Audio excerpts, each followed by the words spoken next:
तरीके से कृति मैम ने आप सभी को कैसे डिजिटली वेल रहा जाए इसके बारे में बताया, और उम्मीद है कि जो मैम ने आपको कुछ टिप्स दिए हैं उसे आप फॉलो करेंगे कि नहीं? आज से अभी से फॉलो करना शुरू कर देना है। बहुत ही एक्सपर्टीज के साथ मैडम ने सारी चीज़ों को बताई और बहुत ही साइंटिफिकली चीज़ों को आपके सामने रखा। अब मैं इस अभिभाषण के क्रम में आमंत्रित करता हूँ हमारे आज के तीसरे महत्वपूर्ण गेस्ट श्री प्रदीप चौधरी जी। आप डिपार्टमेंट ऑफ हिस्ट्री में असिस्टेंट प्रोफेसर हैं लिखोट पीजी कॉलेज में। सर आप जो है आज सर का विषय जो है वो बहुत ही महत्वपूर्ण है, क्योंकि हमारे देश में बहुत ढेर सारे ऐसे लोग रहे हैं जिन्होंने देश सेवा के लिए, समाज के लिए हजारों कुर्बानियां दी हैं। तो उन एग्जाम्पल्स के थ्रू सर आपको समाज सेवा, देश सेवा के महत्व को बताने वाले हैं। चलिए सर, आपका स्वागत है।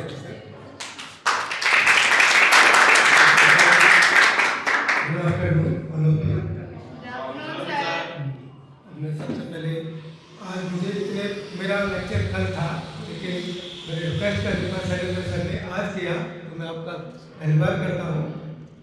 और हमारे जो सीनियर मेंबर हैं डॉक्टर हर्षवर्धन सर, इसी में और मैनेजर साहब, आपकी वजह से ये प्रोग्राम हो पा रहा है, मैं आपका भी हार्दिक अभिनंदन करता हूँ। तो सर ने मुझे ये लेक्चर दिया, टॉपिक दिया कि आप जो सेवा भावना पर बताइए, जो आप NSS का कर रहे हो, राष्ट्रीय सेवा योजना। तो बच्चों ये आप बहुत अच्छा काम कर रहे हो। सबसे अच्छी चीज़ ये सेवा भावना है, ये आप सीखोगे, इससे आपको एक तरह की ट्रेनिंग दी जा रही है, और ये आपके व्यक्तिगत हित के साथ साथ समाज, राष्ट्र और दुनिया का भी हित करेगी। क्योंकि जो सेवा भावना है, सेवा का मतलब आप लोग सभी जानते होंगे कि बिना व्यक्तिगत लाभ के दूसरों की, राष्ट्र की, समाज की, दुनिया की भलाई करना। और जो हमारी संस्कृति में ही प्राचीन काल से ही है, जैसे तुलसीदास जी ने भी लिखा है, परहित, किसी को याद है वो तुलसीदास जी का जो सवाई?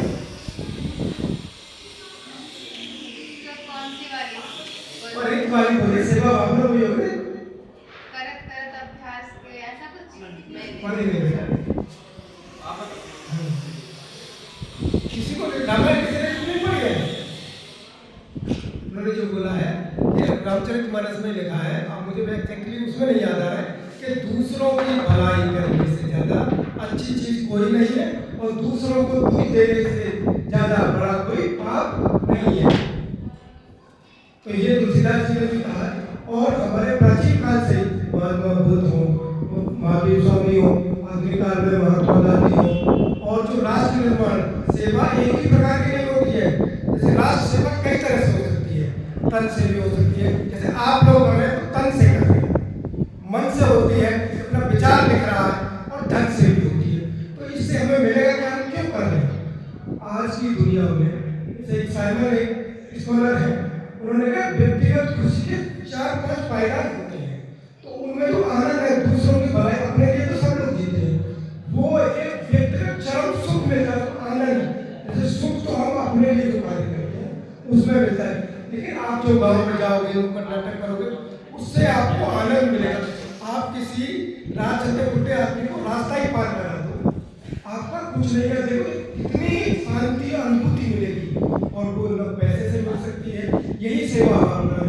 और हमारे सब महापुरुषों ने इसका एग्जाम्पल सेट किया, उदाहरण, तो हमारी संस्कृति यही है। जैसे महात्मा गांधी को किसलिए जानते हैं?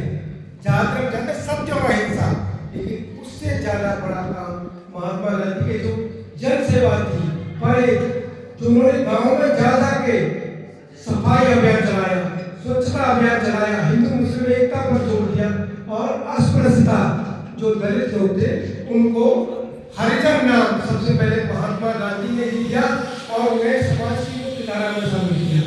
तो ये जनसेवा थी उनकी।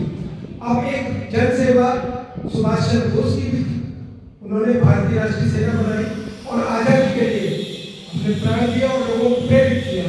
ऐसे ही जनसेवा, अब ये नहीं है कि लड़के ही की जा सके, ऐसे ही जनसेवा मदर टेरेसा की, मानवता की सेवा, उसके लिए उन्हें 1979 में नोबेल पुरस्कार मिला शांति का, मदर टेरेसा। टेरेसा को, और ऐसी ही सेवा थी स्वामी विवेकानंद। उन्होंने ही जन सेवा की, उन्होंने ही नर को ही नारायण माना।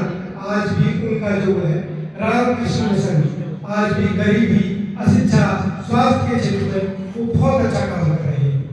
और उन्होंने ही जन नर को ही नारायण, उन्होंने ये तक कह दिया कि मैं उस भगवान को नहीं मानूंगा और जो गरीबों में नहीं है, तो वो गरीबों को ही भगवान मानते थे। बाल गंगाधर तिलक हो, उन्होंने जन जागृति बनाई। और आज के जमाने में देखो ये जनसेवा ही है।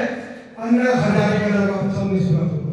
उन्होंने भ्रष्टाचार के विरुद्ध जो 2012-13 में जो आंदोलन चलाया था, उससे ही हमारा लोकपाल बिल 1965 से अटका हुआ था, लेकिन उसी आंदोलन की वजह से 2013 में लोकपाल बिल पास हुआ और अब लोकपाल बनने लगे सरकारी भ्रष्टाचार को रोकने के लिए।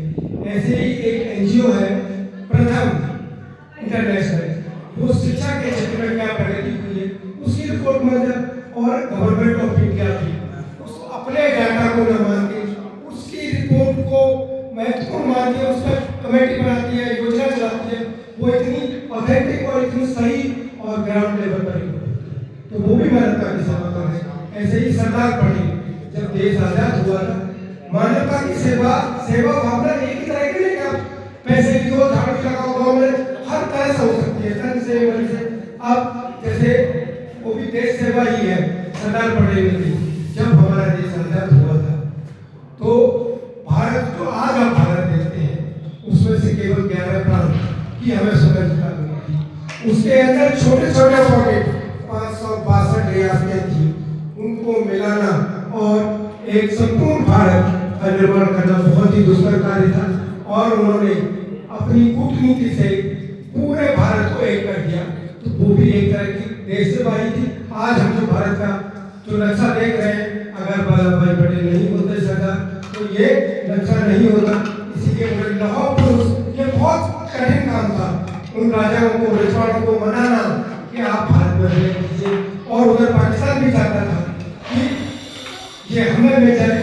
जितना हमें, आपको ये नहीं पता होगा कि हमारा विभाजन हुआ तो जितनी जमीन और जितने लोग हमारे पाकिस्तान बनने से गए उससे दोगुना हमें मिला। अगर ये रियासत हमारे से चली जाती तो हैदराबाद, कश्मीर, जूनागढ़, ये जो बड़ी बड़ी रियासत थी, तो हैदराबाद एक अलग रियासत होती और तमिलनाडु भारत का राज्य होता, तो ट्रेन जाने में भी बहुत समस्या होती। तो मानवता की सेवा, जो राष्ट्र सेवा आप कर रहे हैं बेटा, आप इससे सीख रहे हैं और इससे आप राष्ट्र सेवा और जो कर रहे हैं वो तभी कर पाएंगे। पहले आप इसमें प्रशिक्षण ले रहे हैं, आप गाँव में नुक्कड़ नाटक करेंगे, जागरूक करेंगे अशिक्षा के लिए, महिला के खिलाफ जो अत्याचार उन पे, स्वच्छता के लिए। तो आप इसको और आगे तब कर पाओगे जब आप खुद अपने पैरों पर खड़े होंगे और इससे आपको प्रेरणा मिलेगी कुछ करने की। आप एक बार करके देखना, किसी को कुछ नहीं जाएगा उसमें। आप एक कोई बुरा आदमी हो उसे रोड ही क्रॉस करा देगा, उसमें आपको कितनी शांति मिलेगी। तो मानवता की सेवा उससे हो जाएगी।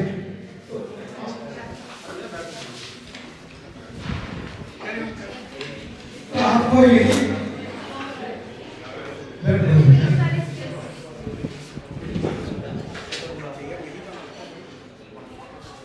तुलसीदास जी ने लिखा है, परहित सरस धर्म नहीं भाई, पर पीड़ा सब नहीं अभिमानी। मतलब परहित से बड़ा कोई धर्म नहीं, और परहित से ही राष्ट्र सेवा होगी। जब तक आदमी अपने बारे में सोचेगा, खुद के बारे में सोचेगा, तब तक राष्ट्र सेवा नहीं हो सकती। और इससे उसका खुद का, समाज का, देश का और एक बेहतर दुनिया का निर्माण है। धन्यवाद। इसी के साथ